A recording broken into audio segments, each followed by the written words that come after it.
Good evening and welcome to episode 6 of Hornets Sports Buzz. Tonight we have another special guest. Joining me tonight is Josh Perry of HockomockSports.com. Welcome, Josh. Hey, welcome appreciate it. Thanks for having me on. Yeah, thank you. It's a pleasure. We're going to be talking to Josh for the next half hour or so, but as usual, we've got a few housekeeping items.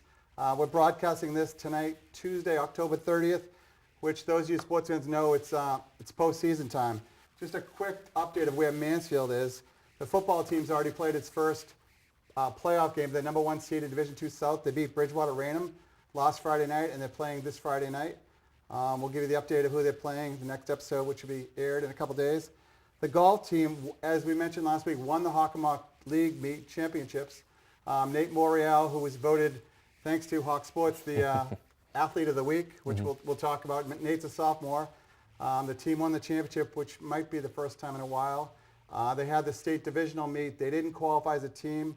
They had one individual, Jason C., another sophomore who came in the top 10. I think he shot a 75, which I was shot once for 9 holes, but I think he did it for 18. Over in cross country, the girls who won the dual meet championship completed in the Hawk championship meet over in Rentham this week, and they won. Coach Derek Ellis, who's going to be on the show in the next week or so, I think that's the first time they've won in quite a few years. We'll get the stats on that. Congratulations to them. And the boys team did not win. Mansfield came in second by 3 points, which we're going to talk about cross country more next week. And Coach Julie Collins will be on, the legendary Coach Julie Collins. So Mansfield came in second to Franklin. The girls field hockey team qualified for the postseason. They'll be the number 16 seed. I think they're playing Thursday, November 1st. We had Coach Teresa Nyan on a couple weeks ago. Good luck to them. And the boys soccer team and the girls soccer team, the seedings are going to come out tomorrow, Halloween. When we get back to you next time, we'll know. We think the boys team is going to be a very low seeding, like 2, 3, or 4 at the worst. The girls team should be 5 or 6. They both had great seasons. And we mentioned the player of the week, and I'm going to get the graphic to Jack O'Neill to show you Nate Moriel's beautiful picture. Shot a 75 in the Hawk Championship. So the last bit of housekeeping, I'm a little bit behind on the trivia. We do trivia. Maybe let's throw this out to Josh. This is a tough one. Okay. What's another name for a cross-country runner? Another term used? I feel like I should know this, but I'm drawing a blank at the moment. It's a tough one. It's a harrier. I should have known that. Yeah, it's used for a lot of distance runners, but that was a tough one. And no trivia today. It's going to be all postseason for the next 2 weeks. So we're going to transition now to Hockomock Sports in general. Again, Josh, welcome to the show. Yeah, it's my pleasure. Yeah, I went on the site. So those of you that have not checked out the site, it's HockomockSports.com, one word. And if you haven't seen it or heard of it by now, then just shut off the show because you don't deserve to be watching. The red light just went off. What the heck? It's back on. So I'm just kidding. And then we're going to talk all about it. By the end of the show, you're going to know everything you need to know about the thing. So, Josh, I'm going to give you 2 options. Sure. You can either raise your right hand and swear that Mansfield is the greatest sports town in the Hawk and probably state, or anything you learned tonight about Mansfield has to be a secret. So which way do you want to go? I think we'll go with the secret then at that point. Okay. We already get enough grief because Mansfield, Franklin, you guys are good at just about every sport. So we already get enough grief from everybody else that we do a lot of Mansfield coverage. So I don't want to take it too far with, Yeah. We're going to talk a little bit about that later on, like the rivalry, because you deal with athletes, coaches, athletic directors, parents on the site. But first of all, just give us, I went on the site, which is an incredible site. We're going to talk about it. It's by far the best in the state. I mean, I can't imagine another being as good or even close to it. So, Josh, tell us a little bit about your background. I read about it, but it's probably best coming from you. Like just how you got involved in this, and maybe where you went to high school briefly in college, etc. Sure. Ironically, neither Ryan Lanigan nor myself actually went to a Hockomock school. He went to Brockton High, and I went to Bishop Feehan. I'm a little bit older, so I went to Feehan a long time before he went to Brockton. But I was doing some local reporting. I was writing for Patch at the time, the Attleboro Patch, back when that was still a thing.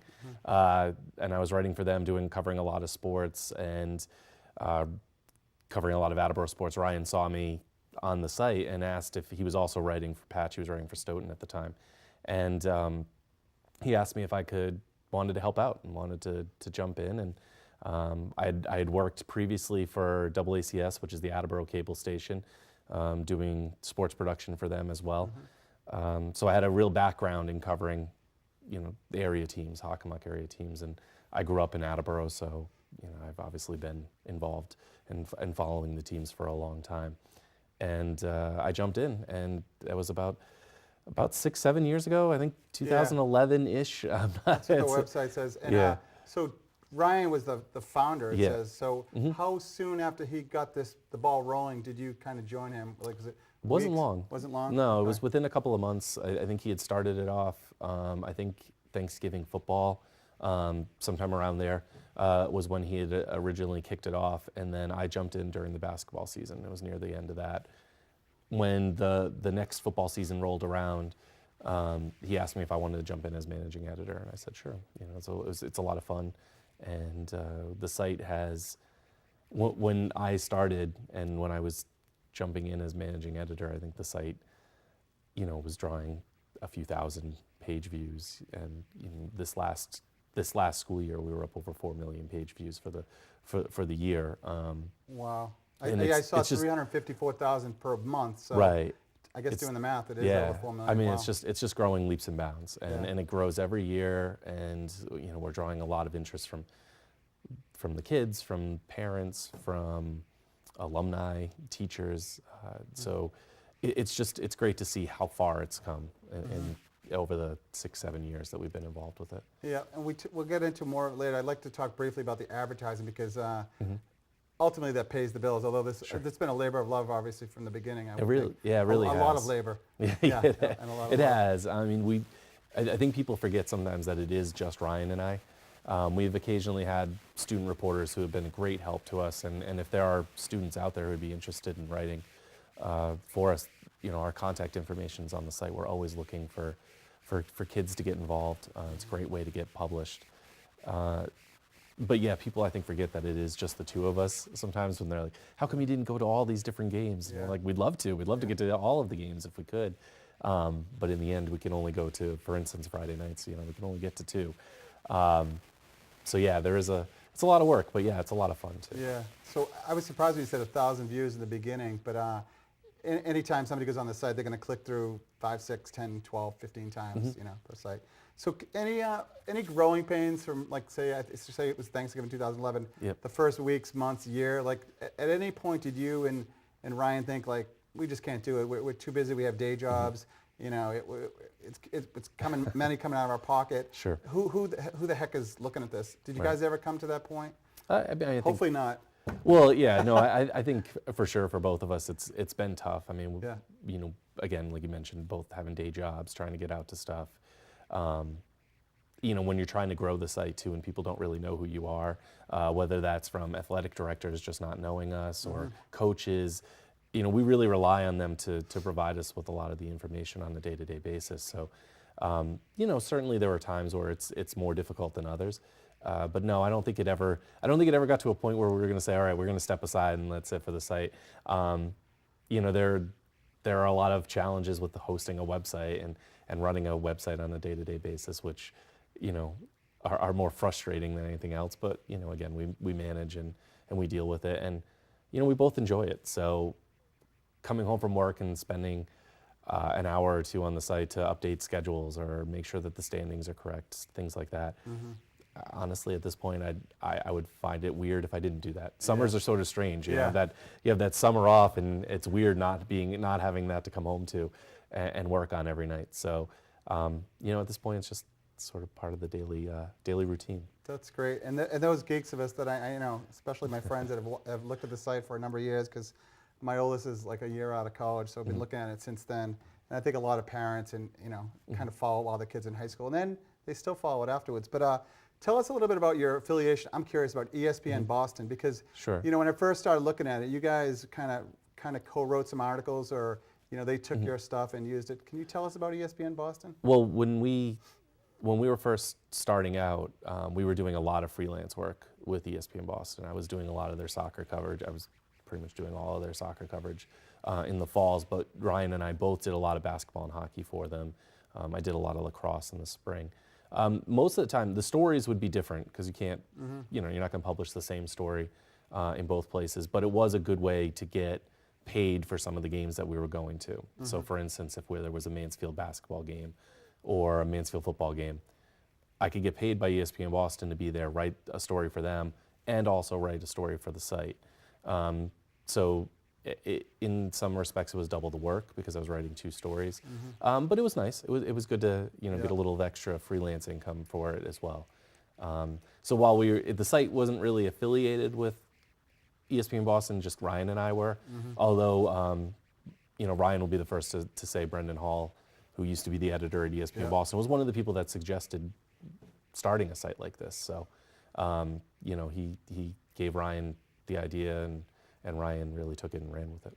That's good. So my assumption, which those of you that follow know I make a lot of assumptions, did ESPN, the ESPN, supply some of the funding to ESPN Boston, or were there kind of they just Actually stole the name? Or? No, it was it was under the umbrella of ESPN, but it was actually Kraft Productions that and this is from what I understand. Because I don't know. I got Kraft Productions checks for my freelance checks. So I know they were supplying. I know they were supplying some of the funding for it. I'm pretty sure that they were the ones who actually kept the high school page alive as long as it was. ESPN had sort of moved away from doing the high school coverage like it had it, and Kraft sort of kept it alive for a little bit longer. Until eventually it wasn't tenable anymore for ESPN Boston. Well, to be fair, ESPN Boston as an entity doesn't really exist anymore. They changed it. So they got away from that. They tried that, and they believed it didn't work, although I believe that the high school coverage was getting quite a bit. Oh, it was excellent. Yeah, it was getting quite a bit of views. So. And Brendan Hall's, he's moved on. I still follow him on Twitter. Right, he and Scott were the one. Scott Barboza, they were the 2 that we worked for at the time, and they did great work with that site. And then, there's a lot that we've modeled after some of the stuff that they did with their site, and we've tried to do some of that with HockomockSports as well. Because one of the difference between HockomockSports and say somebody at the Globe or the Herald, we are online only. So it offers us a little bit more freedom, but also means that what we do is going to be a little bit different than maybe what a paper might do on a day-to-day basis. So that makes sense. So again, I made the statement that I don't think any other league in the state does. Do you know? Because you work in Needham at one point, or was that? I did, yeah. I worked out of Needham and Medfield actually. So. Because I'm a soccer follower now. I won't say a guru because I'm not. But I mean, the Bay State League in soccer is phenomenal. But related to that, do they have any coverage similar, or do you know any other league? There's a lot of good leagues throughout the state. No. Honestly, nobody else has. Don't you have more time to? Oh yeah, I know. We've talked about it. Sadly, we've talked about adding on. We're talking about how much work it takes to do HockomockSports, and we're talking about adding other leagues. But no, there's no other league that has the focused coverage that HockomockSports provides to this league. We've been approached by some people. I was covering Needham and Wellesley and Walpole at the time when I was working for Hometown Weekly, and they've asked a couple of times, if we'd be willing to jump in or what it would take to put together a site that does this kind of coverage. And I just kept telling them time. It takes a lot of time. So here's my first bribe of the night. Here's a Mansfield hat. Oh, wow. You're free to keep if it's Excellent. under your... Yeah, no, that's fine. Hopefully you stay with the Hockomock. No, and it's funny because the Bay State would really be, I think, when you look around the state, the Bay State's probably the closest league in terms of the Hockomock. Not only just proximity geographically, but also just the level of competition, the size of the schools, and year in, year out, you're looking at, and season in, season out, you're looking at teams that are competing for titles.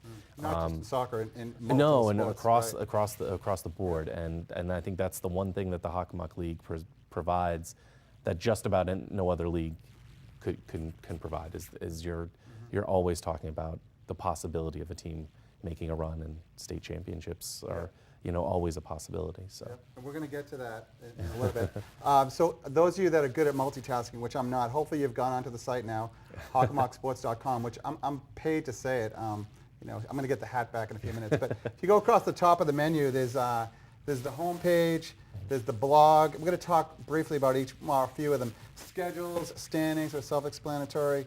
The Hawk 5, which is fascinating. Game of the week, which I got one complaint about that. Okay. You could probably guess what it is. No, just kidding. Photos, a poll, which it's about the Player of the Week poll, which talk about that. Awards, colleges, they don't just talk about high school. History of the league, which, I cheat my friends like I really know this history, but I just go on the site. Stats, individual, mostly it's a team-based site. I mean, because you focus on the teams, which makes sense for high school athletes. Events, I know they do a couple charity events for soccer and basketball, which, again, we could talk about any of this stuff. And advertising, which is kind of the business end of it. But, really briefly, and I think I asked Josh this off here, like a blog, which, those people over a certain age don't know what a blog is. But is that how it started before you kind of defined it? So yeah, and I mean, honestly, the term blog it's used pretty loosely now. I mean, it covers a wide variety of different things. But the blog, I think, is the most helpful when you're trying to search for something specific on the site. If you go to the blog, there's search tools on the right that allow you to search for specific sports if that's what you're looking for. But yeah, it's basically just the rundown of all the posts.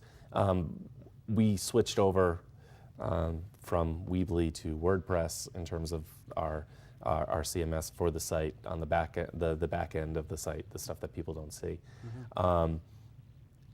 Originally, it was a blog format where it was just story after story, and now we have a homepage, which has been great for organizing things, making things much easier for people to find. So. Yeah, the homepage itself. So schedules are pretty obvious, even though you can imagine how much work it is before the season. Like briefly, how do you compile this? And we didn't talk about this. 12 teams in the Hawk, 6 in the Kelly Rec, 6 in the Davenport.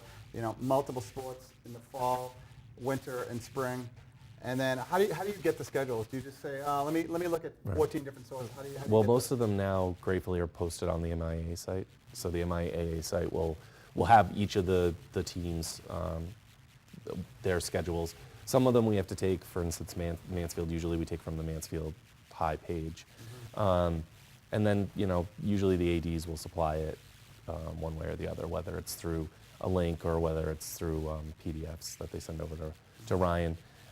It used to be a lot more difficult. Now, thankfully, again, this is the back end stuff, but now we can put it into a sheet and upload them all as one. Before we used to have to go in by hand and upload every single one of the events. So every single one of the games, which would take, as you can imagine, when you're talking about 12 teams times 7 sports for a season, 20 games apiece. It would take a considerable amount of time. It's a little bit quicker now, thankfully. So. And again, you and Ryan do 99.9% of the work, right? Or maybe even higher. It's probably 100. Yeah. Wow. So we need those student reporters. Yeah, it's I mean, anytime. We're always looking for students to jump in. So. Standings again are another obvious thing, but just quickly, just say on a Tuesday night, what do you derive to all these schools? How do you get the results of each game? Well, and that's part of what we were talking about earlier when it comes to the growing the site. Gratefully, all of the athletic directors now are know who we are, obviously, but we've built up that relationship with them, which in turn builds up the relationship with the coaches. So does it come from the coaches? Or does it come from the ADs? No, it comes from the coaches, but having that familiarization with the administration helps because. Certainly, if the coaches, as new coaches come in, and who are these people from HockomockSports? They're more willing to share information with us, which you would think they'd want to anyway. But it is extra work for a lot of the coaches, and so and if you're a coach who's not used to that kind of stuff, then this is a little bit different. But gratefully, most of the coaches send in information to us on a daily basis. They just text or email, however. And they tell us I'm sure there have been errors like, say a football score, it's 41-14. No, well, in fact, it's 41-13. Not that it really makes a big difference, but you're fact checking. You're really relying on them. I mean, if you so.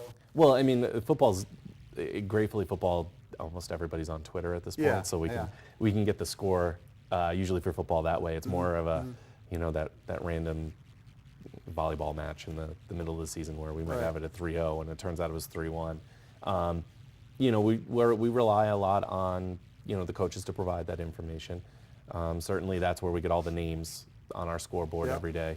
it all comes from the coaches, and then from there we added into the, we update the schedules, and then that updates the standings, just that way we can stay as updated as possible. But every once in a while there are games that either slip through the cracks or a game gets moved. And this fall, a lot of rainouts. Yeah, it was unusual. Usually it's just the spring that we really have to worry about it. Season but this fall there was a lot of movement, a lot of moving parts, a lot of games getting moved around. So we do pretty well with staying up with it. But every once in a while, one will slip through, or we'll find out on Twitter that one was getting played that we had no idea was on that day. So. But you guys always go back and. Yeah, we can always add it in afterwards. Yeah. So. So I, as you don't know at home, I like controversy. So.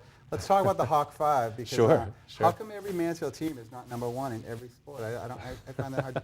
So anyways, those of you that don't know, for I think all of the sports now, at least in the fall, I think maybe a couple of years ago, no offense to girls volleyball, they might not have been in the Hawk top 5. And I don't think cross country you do it. I think that one might be self-explanatory. But so how does it work? I know Monday's football, Tuesday's girls soccer, Wednesday's boys soccer. It's scary that I know this, but tell us how do you and Ryan kind of decide, you pick a sport or you say, I think Milford should be number 3. How does that work? Well, we do go back and forth. Okay. I tend to take, in terms of the writing of it, I tend to do a lot of the girls soccer and field hockey. He did volleyball and boys soccer because those are the coaches that we happen to reach out to for our season previews. So it made it a little bit easier.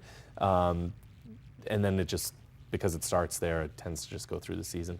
But we certainly go back and forth with, what do you think on this one?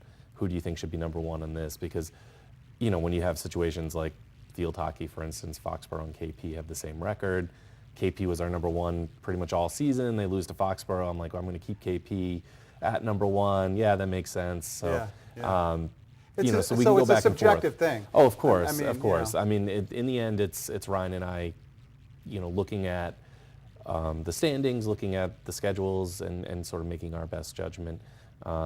Mansfield girls soccer is another one. Foxborough just lost for the first time all season, but we kept Mansfield even though they have a couple of losses up at number 1. And again, it's purely a subjective thing going into the playoffs. Somebody asked me about the boys soccer. I don't want to know because I'm going to wait till tomorrow morning. I'm going to get up bright and early and look at that. So please don't tell me. Well, I don't know yet anyway. We haven't updated it yet. Good. And then there's an on the edge. So if you're not quite in the Hawk 5, the on the edge is like the sixth best team. Yeah, I mean, gratefully the league is deep enough that we can. Yeah. We say 5, but it could. Girls soccer is a good example. I mean, Oliver Ames, I think they're 11-4-3, something along those lines. Yeah, they're number 6 in our league, but they're potentially one of the top 20 teams in Eastern Mass. Right. So, yeah, I got into an argument with a high school friend of mine who we both went to Catholic Memorial. Okay. And we were looking at the football rankings, and I think in the Globe, Mansfield's a little higher, and I look, and he goes, yeah, Mansfield's good for Division II, and boy, that hurt. Boy, I wish it was a crossover. So. Well, hey, they beat BCI first game of the season. That's a D1 team. That's so. right. That's right. We could talk about the Hawk 5, but so anyways, the point is, you could just look at the mathematical records. If you see a team like that's 10-2, you would assume that they're going to be better than a team that's 12-0. But you guys both look at the quality of who they play, mostly within the Hawk. But if they play out of league or interstate teams, right? I mean, KP football is a good example. I mean, they've got a couple of losses, but those losses are to North Attleboro in the first game of the season, and then by 1 to Mansfield. So while Canton has fewer losses, you look at who Canton played compared to who KP played, and take nothing away from the Bulldogs, who've been great this year. Yeah. But you look at those schedules, and it's hard not to say KP's the second best team in the league. Not to mention the back-to-back state titles thing helps as well. So, but when you look at those, when you're looking at that, for a while North Attleboro was undefeated. As opposed to Mansfield maybe getting a loss to Everett in the second week. Well, a loss to Everett isn't really something that you're gonna. You're not going to dock a team because of that. So you guys have to know your sports, boys and girls side, and more than just the record. So that's impressive. So just again, a little controversy. We'll talk about your demographics. We talk about advertising briefly later, but and I know it's an all positive site. But you ever get the kids today? They all have your Twitter feeds. Sure. You ever get grief? It's like and I know that you guys do podcasts, or you used to do the mid season to the end, and I used to go on there and ask my questions. You get a lot of soccer moms or dads that are saying, my son's the best or my team's the best. Right. So how do you deal with that? I think when I've seen it, you guys say only positive questions. Like, you know what I mean? Everybody thinks their team is their best. We just kind of shrug it off. Yeah. I mean, obviously you say something about somebody's team and somebody's going to be upset about it one way or the other, and that's just the way it goes. And honestly, I don't mind. I like having some of the feedback from the players and stuff, as long as it's, as long as it's clean, as long as you're not being rude, as long as you're not swearing, as long as you do. You want to come on Twitter and talk about how I predicted so and so would win, and that's fine. I have no problem with that. In fact, that's kind of fun. Oh, yeah. It helps as long as it doesn't go right, and as long as it doesn't go over the line, cross the line, then it's it's all in good fun. We do get a lot of critique, but that's fine. That's part of the game. That's how it works. And again, like I said, as long as it's not, we try to be positive, because the way we look at it is we're really promoting the league, we're promoting the teams, and we're promoting the players. You know what I mean? So we're not out to call out the losing pitcher in a game, or oh, so and so made a mistake that cost the team. That's not what we're about. We want to make sure that it's we're going to report it. If that happens, we're going to report the facts, but we're not out to demonize anybody or anything like that. We're trying to make this as positive as possible. That's great. Moving forward, like the polls, like the Player of the Week, I mentioned Nate Morial won the Player of the Week golfer, shot a 75, I think, in the Hawk League meet. So, every week there's a poll, and there's about a dozen athletes. Anybody can submit them, even if you had a terrible performance. So, and people are allowed to vote, and I think you can either vote more than once, or because I try to go on different machines and vote multiple times. I think so. I mean, the voting is only part of the process of deciding who's going to be the Player of the Week. I think it says that right on the page. But it's just a fun way for people to interact, and that's another opportunity for people to be able to interact with us through social media and different ways of just having that connection with the site, and to promote each other too. I mean, it's a lot of fun for you're seeing principals and teachers and coaches and going on Twitter and saying, vote for so and so, vote for Nate. I think the teachers thing is good, because if they're not necessarily sports people, they have this student in class, and they're like, oh my God, Luke so and so, which who so and so is, scored 6 goals this week. But then somebody runs a 15-minute 5K, which is pretty darn good. How do you compare the two? Again, the voting. It's tough. You and Ryan must. And there's a lot of factors that go into it. Obviously, I mean, if you play once during the week where somebody else wins 3 games, I mean, it's certainly gonna play a role. But obviously, with football, there's not much we can do about that. They play once a week, so you obviously factor that in as well. But yeah, there's a lot that goes, and we tend to go back and forth. Actually, that's probably one of our harder decisions every week, is who to pick for that. Even who to put on the poll sometimes can be tough. This week, for instance, we have a sort of golf got moved from Saturday to Sunday, which is tough for us, because our poll, the Player of the Week comes out on Monday, so we decide it, and then it comes out on Tuesday. Well, I'm sorry, not golf, cross country got moved from Saturday to Sunday. So that took it out of that week's running, which was sort of where we expected it to be. But this week we've got a sort of a short week, because playoffs are starting, so some teams are done, some teams are going. So it's sort of an interesting, it can be tough. It's one of our tougher decisions every week. But I'm glad you've picked 3 Mansfield kids, and that's impressive. Again, there's 12 different schools. We might have to look at that now. We might have to. Just briefly, the college thing, it's great. So, you're not only doing all the high school stuff, but, as they go in college, and I know you have, you talk about some of their, what they've done in different sports, and then you go and look at where they're playing. I just looked briefly today. There's quite a comprehensive list. And then commitments. And again, that's only if people submit them. So you're not going to really go call the phone, what school you're going to go. It's people self-submit. No, Twitter is helpful for that. A lot of the kids go on Twitter and announce it. And so is that when you have time to do the updates? Like, I mean, you obviously... maybe in between seasons, you have time to get a college update. It's tough too with the college kids, because actually I was talking to one today for a story on Sunday. She's on her 3rd school in 3 years, and that's fine. You have to make those decisions, and you're moving around, but it's tough for us to keep track. Somebody commits to go to one school, so you look at the roster at the beginning of the season. They may not be on it. They may just be hurt. We don't really know. So then you look back the next year and they're off again. You're like, oh God, where did they go? Are they just not playing anymore? So it is difficult sometimes to keep track of. No, she's playing at Endicott actually. But it's tough sometimes to keep track of where everybody's going to be, and so we try to do it when we can. And certainly there's a form people can fill out. If there's anything wrong, send it in to us, let us know. We'll fix it right away. If we have anybody missing, for instance, please let us know, because we're always looking for that, just in case we're missing on any of the kids that are playing at the next level. All right, and the history is self-explanatory, but just say, you're my age and your kid played like 7 years ago, you're like, yeah, I think they had a pretty good season. And you guys have at least, well, you have like, if you want to look at Hockomock champions, you guys that have the history, I think the whole history. Yeah, as much as we can, yes. And I think the Davenport and the Kelly Rex split about 7 or 8 years ago. Yeah, I think so. It's something in that neighborhood. I Yeah. think it was like 6 years ago, something like Anybody that's ever won a state champion in every sport, you can go find it. I think you have the scholar athlete, listings. I don't know how many years they've been doing that. You have all sorts of great stuff in the history. You can go back and look. So if you want to go to the standings, I think you go back and look at 2 years ago. You can look at that. But I'm giving away all HockomockSports. that. It's helpful for us too, because especially this time of the year when you have teams that are getting into the playoffs, and you can look, as they get deeper into the playoffs, when's the last time they won a sectional title? When's the last time they won a state championship? Because, we started the site 6-7 years ago, but I have a little bit of knowledge for the 4 or 5 years before that. But, I didn't know when the last time KP girls had won the D1 South title. I had no idea when the last sectional title for that was.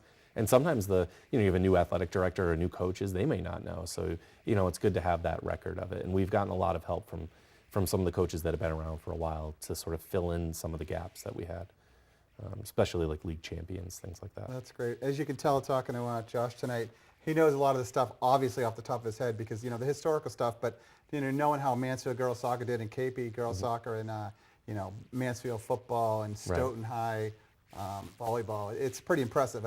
Anybody can go back and look at the computer like me, but to know that off the top of your head, because it just makes your job quicker, because you can't, you have to kind of. Well, Foxborough girls winning their first league title since 1993, I wouldn't have known that if we didn't have that up. Wow. Up on the site. I didn't realize Mansfield hadn't won one until 3 years ago. Because when I came in, they were already one of the top programs, so I just assumed that I think this is their first one. Outright. They haven't outright. Yeah. They haven't shared. That's Yeah. great. So individual stats are self-explanatory, I think, and again, that's if the coaches submit the stats by a certain date, correct? Because, and I think most of them do. Coaches might, for some reason, not want to know, he's our leading, ball carrier, but it's all shared. There's not a lot of secrets. And everybody knows everybody. So, it's good. Now, especially in the day and age of Huddle, where everybody's online and you can just watch game footage of everybody. You're not really going to hide anything from anybody. But some of the sports have somebody in charge of that, so they collect it every week and then submit it to us. Good. And then some of the other sports, they don't really do that, so we just ask them to submit it directly. But we try to keep that updated as often as possible. Now, I don't know the answer to this, or any of the questions I've asked, but what about as kids going in college, which, have you known any of them to kind of use the site, either kind of like a video, actually you don't do a lot of video, or pictures or anything, as far as you know? Or they probably come back and thank you, say, you really indirectly help support and promote my, my we know a lot of college coaches follow the site and use it as a resource. How many of the kids have used it? I'm not sure. Like you said, there's all this, high school kids aren't really the most forthcoming about that kind of stuff. So they're busy. But I know for a fact that college coaches have used our site as a resource. I know they've used us as resources in terms of just asking questions about players and who's good and who's not, which obviously we have our awards at the end of the year and stats and everything like that. So I know that they're using those. Soccer coaches, I know for a fact, have used that as a resource. Basketball coaches. So it's certainly out there. No, we don't do a lot of video on the site, so from that standpoint, it's a little bit difficult. But again, they've got those resources handy. Coaches obviously are filming everything nowadays, so if they want footage on somebody, I'm sure they can get it. But they definitely come to our site, and that's why we try to stay up with the kids who are playing at the next level too, because I think that's important for them to realize, and for the colleges to realize, is that they can use us as a resource when it comes to recruiting and things like that. Yeah, and I do like to put people on the spot. So I'm just thinking of a few kids that have gone on to impressive college careers. Like, were you covering Jake Lehman back in the day? Was that pre? No, I think his last season at KP was his last 2 years. I think his last 2 years, either his last season or his last 2 years, we were covering him. I tend not to do much of the boys basketball. I'm more the girls basketball. reporter when it comes to the winter, but I know I covered him once. But I think that was for Patch. I don't actually think that was for us. That's how long ago it was. David McKinnon, who played at the University of Hartford. Yep. He was a soccer and baseball standout, and I think he's going the baseball path. He did, yeah. He didn't get drafted this year. I'm not sure. I believe he might have one more year left of eligibility, but I'm not positive on that. But Dave was one of our first real standouts. That season, he was the MVP both in baseball and in soccer, and we had a couple of dual MVPs. Christy Kershey from Franklin was an MVP in a couple of sports that year. So that was a big year for. We had a couple really standout individual players over the course of the year. Not just individual seasons, but over the course of the whole year. But yeah, Dave, he was a real standout. Aaron Calixte's now at Oklahoma from Stoughton. He just transferred from the University of Maine, so he'll be playing for Oklahoma this year in basketball. So we certainly have a couple of kids who are playing at the next level and D1 at the next level. Jake is, I think, our only. Well, Anthony Sherman from North Attleboro, so we have two pros that are out there right now. And I think he's on the Kansas City Chiefs. He is. Yep. He's got quite a background. We could talk about any of these subjects all night. And I think I'm going to skip the advertising. It's fascinating about the business perspective. Maybe we can get back to it, but this is all about Mansfield. Yeah. So well, the contact if you want to advertise is on the site, so feel free to go there. Yeah. But yeah. Again, just so you know that Josh didn't ask me to come on the show because I asked him. I reached out to him. I said we were doing this, and what a great resource. And you got to check it out. I've asked him for pictures and everything, and like you said, nothing's a secret, but it's unbelievable. Let's just talk about postseason now. Sure. Let's have some fun, and really, it's all about Mansfield. Sure, so, of course. Maybe I'll put you on the spot. So. As we mentioned from the top, a few Mansfield started. Let's talk about football. Sure. And I also, all these sports, I want to get your perspective on Mansfield and who in the Hawks. So, Hornets #1 seed in D1, D2 South. Sorry. How do you think they're going to go? And I haven't really looked at who they have coming up, but I know King Philip's in that bracket. So they are, and we could potentially get that rematch in the South final. So. Mansfield got through Bridgewater Raynham. That's a really tough opening round game. That's a good program. Dan Buron's a good coach. They know what they're doing at BR. School, and it's that's not the easiest of opening round games, but they got through that, and now I feel like once they got through that, maybe get those playoff jitters out of the way. But they've got a tough Barnstable game on Friday. Barnstable's a high octane offense. Yeah, they tend a couple to of years out. ago they were really right, really and they're leading the state. They're kind of, I don't know if they're necessarily on that level yet, but they're a good offense. I mean, they beat Wellesley 35-0, so they can certainly put up the points. So that'll be a tough game as well. And then in the South final, either Natick or KP. I mean, either way, that's going to be it's going to be a real battle to get through. Those are all good schools. We had Mansfield pegged as sort of the team to beat in the league this year, coming in, and I think they've lived up to it despite having Aiden Sacco now at quarterback and everything. I think they've handled it very well. That defense is great. The running game, we knew that would be strong because of the number of weapons they had coming back. But they have a legit shot of getting to Gillette and winning a title. I think that's what we thought at the beginning of the season, and everything sort of played out that way. Yeah, Aiden, and I've seen a few of the games. His passing accuracy. He never played. We had him in last week. He never played quarterback until week 3.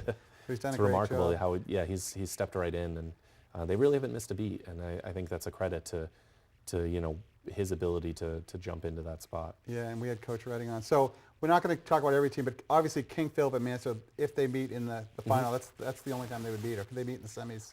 Well, no. So they're in the semis Okay. now, and KP's got a very tough trip to Natick, who's the #2 seed. And then it could be a rematch in the South final, which I think we're all kind of hoping for because of how great the first game was and how great the games have been between the two teams KP, over the last couple of years. the two-time defending champion, and had a 30-something game winning streak, I believe, of 29. It would have been, I think it was 25. Coach Redding knew it off the top of his head. head. I think it was 25 because they won on Thanksgiving and then back-to-back 12-0 seasons.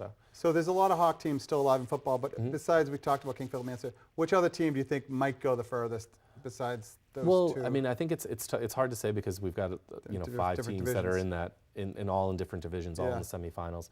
Canton, I think, has a very good shot of going down to Falmouth. I know it's a long trip, it's a tough trip, but Canton's a really talented team down in D5, and I think they have a good shot of going on the road and being able to get into a sectional final.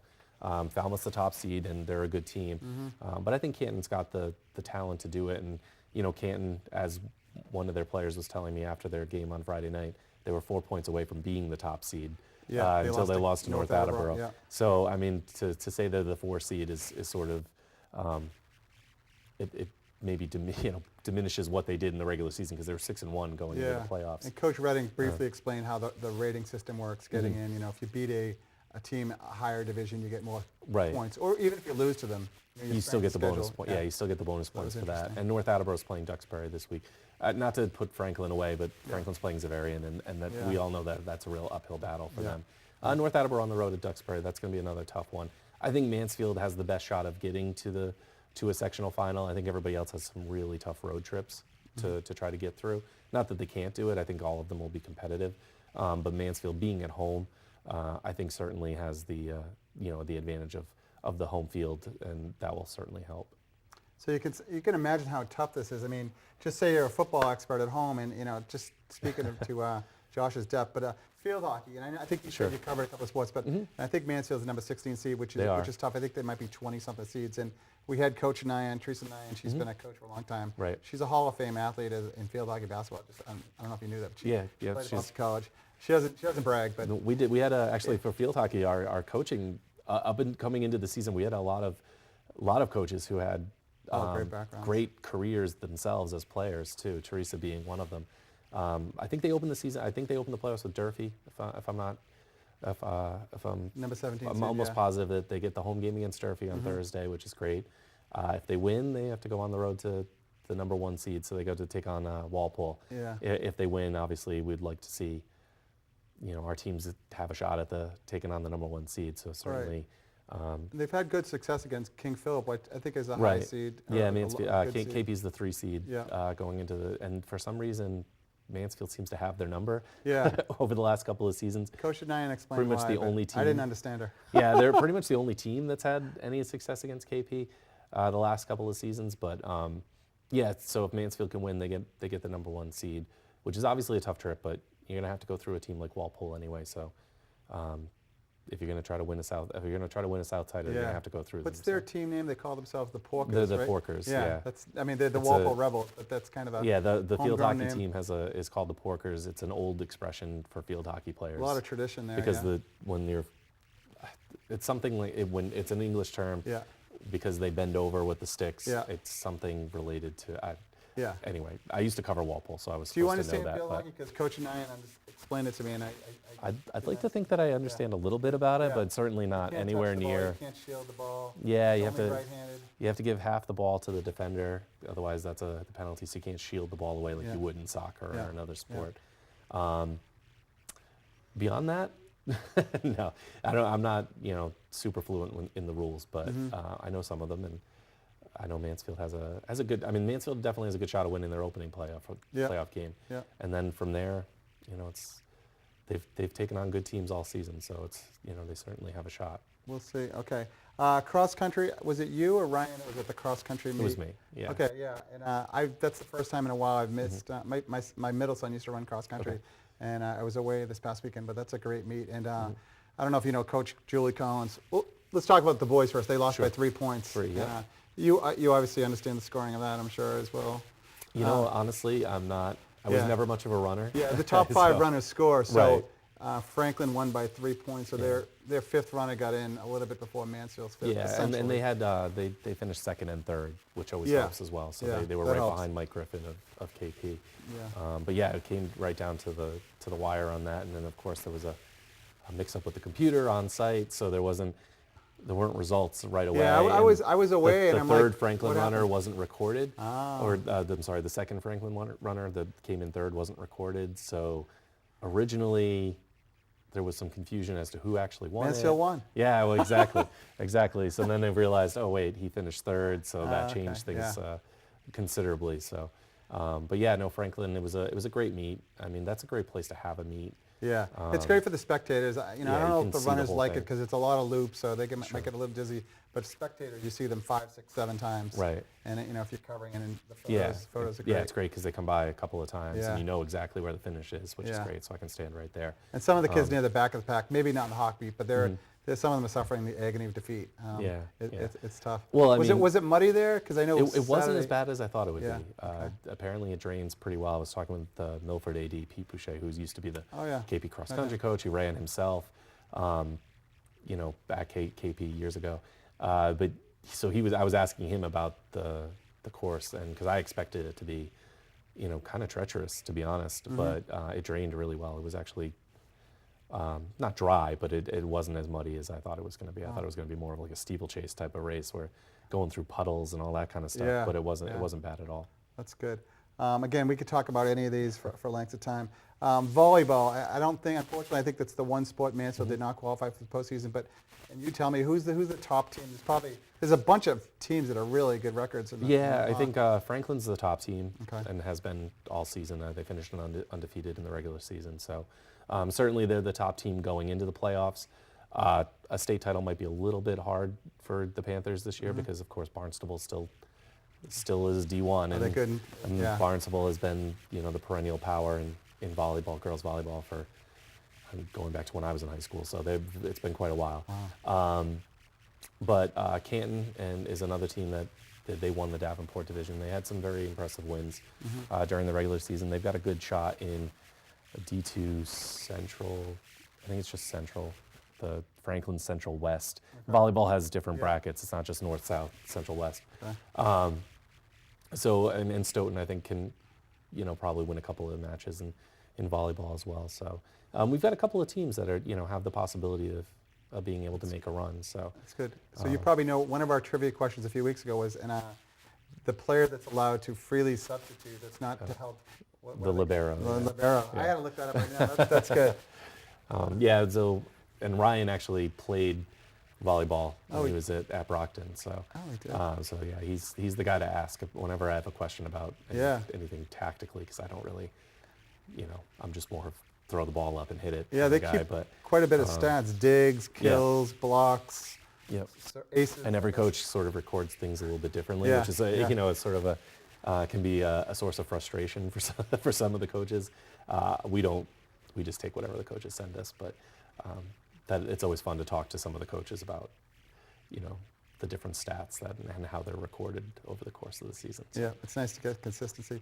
I purposely saved soccer for last because I think I have the most knowledge. Although we won't talk that long about it. Because I think we've covered football, volleyball, golf. We talked about it. I think the state meets. They actually had that.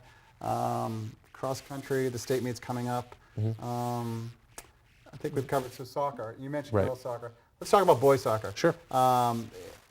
The Hawk Five's coming out tomorrow, so I'm gonna get up. And but, that's Ryan. He'll ask me for some advice, but that's Ryan on that one. So No. feel free to yell at him tomorrow. I'm only kidding. It's all good fun. It's really how you do the tournament.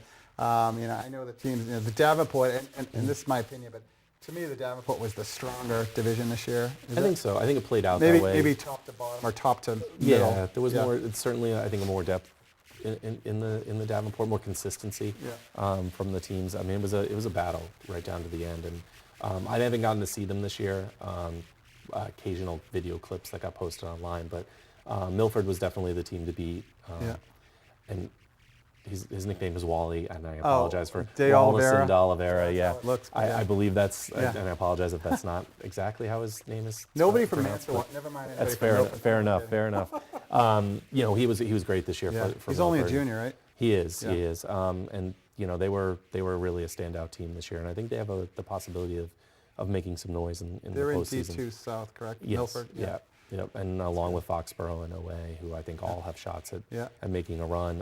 Is Foxborough, they used to be D3. They used to be D3. I Are they think in this is their D2? second year in Yeah. D2 now. Yeah. They had a little trouble in the middle of the year, I think. They had some injuries at the start of the That start of the helps. season. That hurts them, but yeah. They can definitely score goals though, so that gives them a shot come playoff time, because if you're a team that is capable of putting the ball in the back of the net, you have a shot of moving forward. Yeah.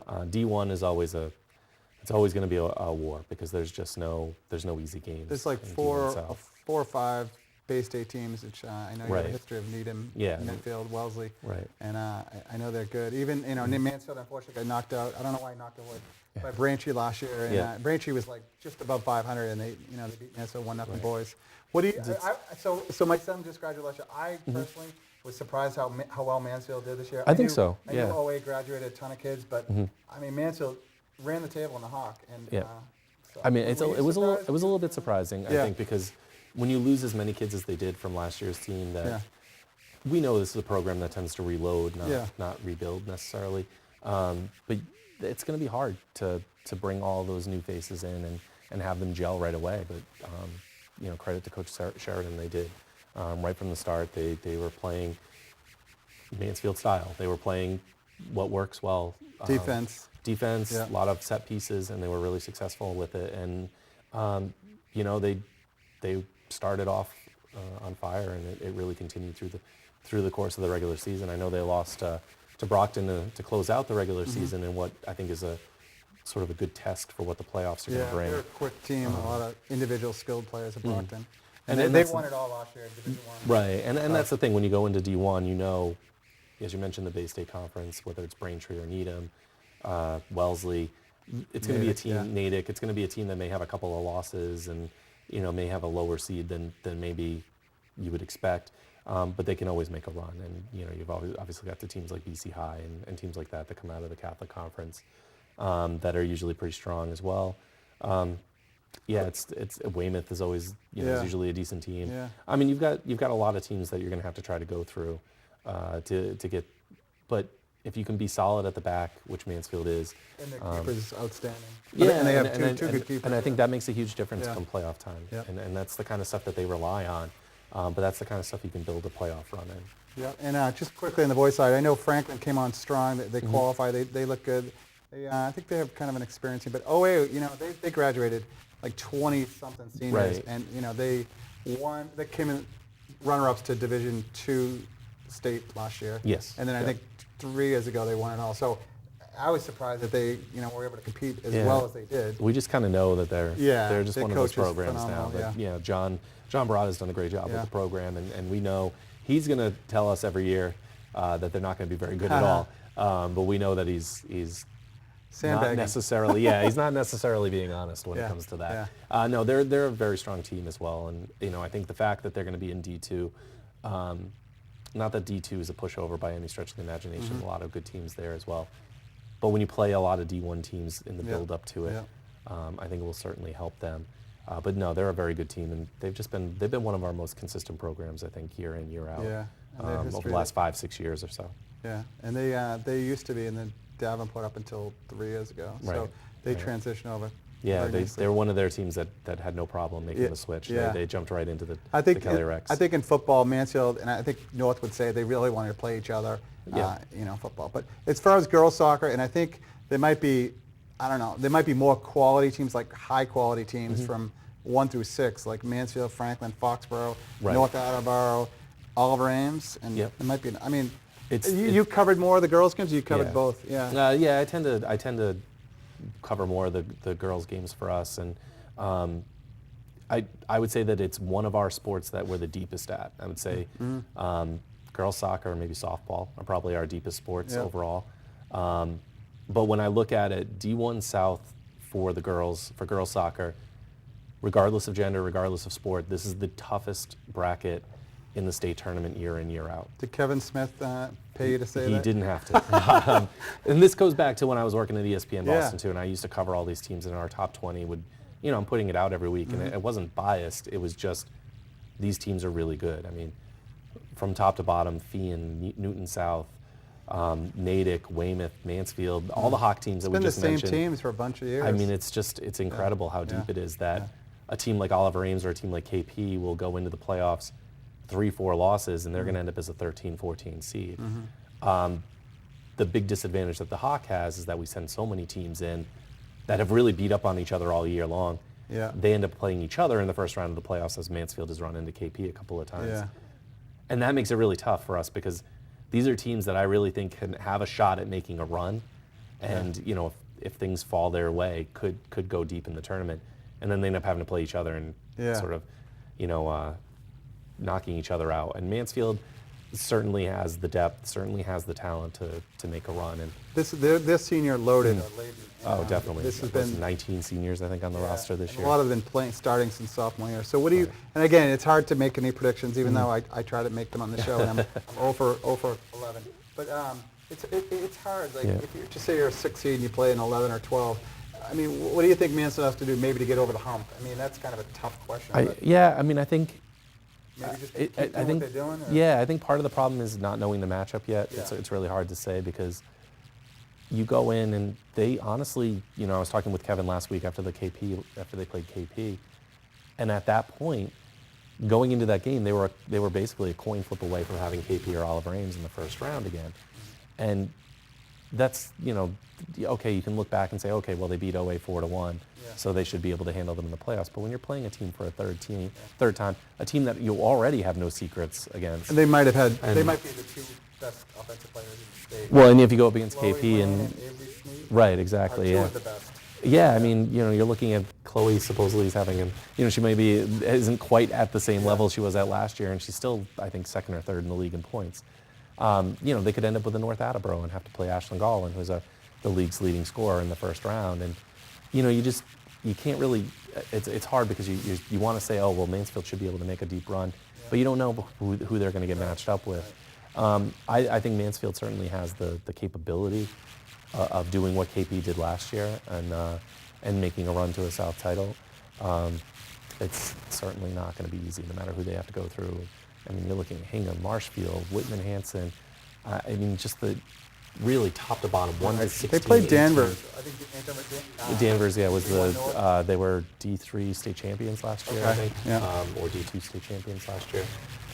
It's not, and not that D2 South is any easier with Medway and Notre Dame and things like that. So Canton and Foxborough are certainly going to have their struggles, but D1 South is by far the toughest bracket, and Mansfield's certainly capable. On their day, they can put a team away and move on comfortably.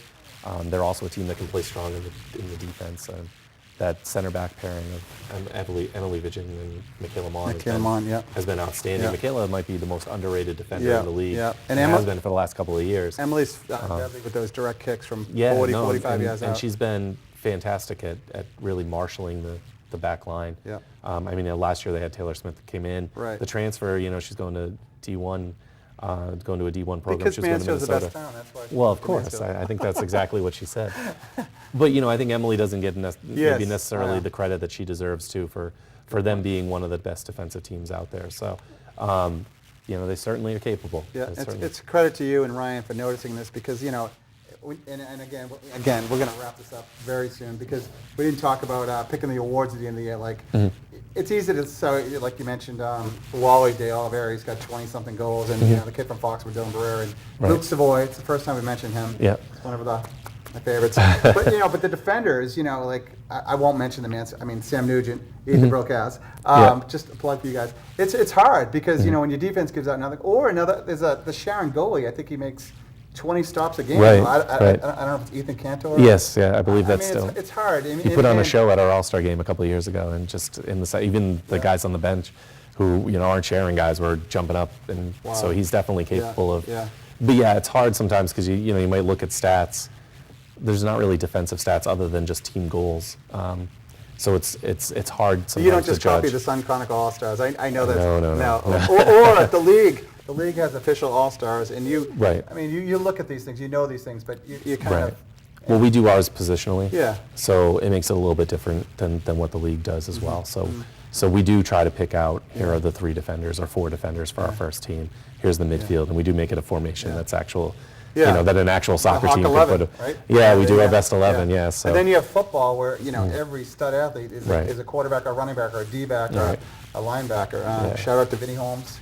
Yeah, well, and that's the thing. And then you have somebody like Vinny who's a standout at a couple of positions, but you've got players at every position that every team has a star running back, every team has a star quarterback, and it's hard to really pick out those guys. The 5, because we only do 5, and it's hard to pick out the 5 guys at each position. It's tough, but it's something that we do that's fun. Again, it's an opportunity to highlight the kids, and that's, for us, I think, is the most important part of it. We're certainly not looking to start controversy, No. but we like to think that we have our, a good feel for who's doing what in the league, and sort of a good idea of who the standouts are. So. Yeah.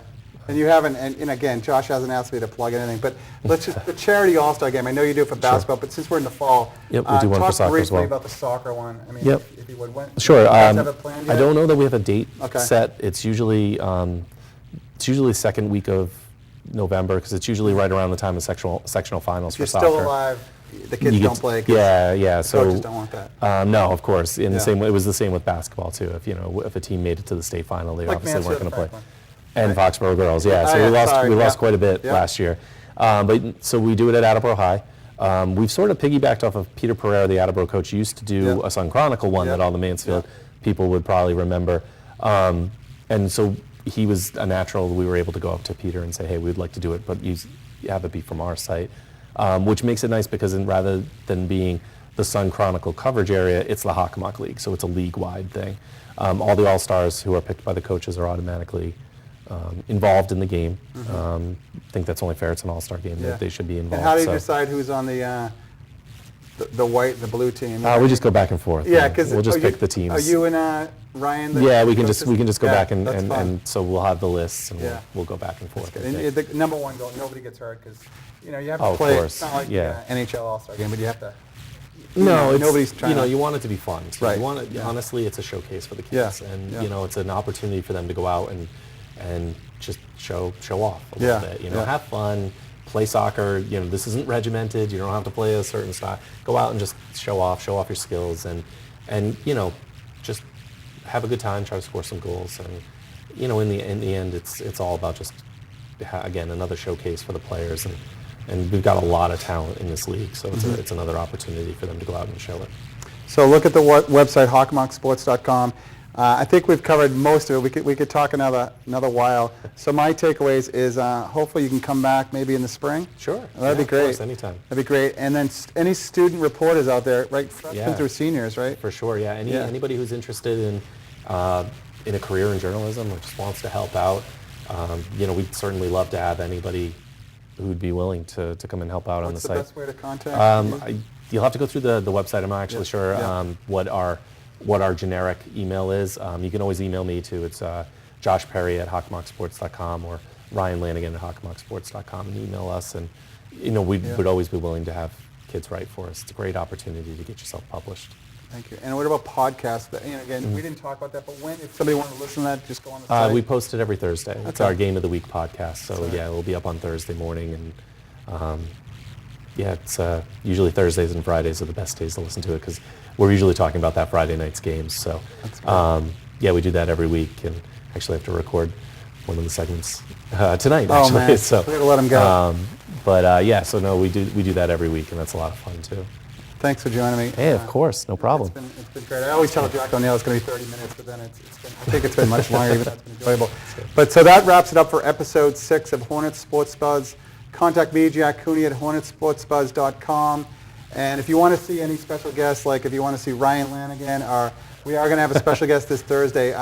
Good luck. Yes. But thanks again, and good night.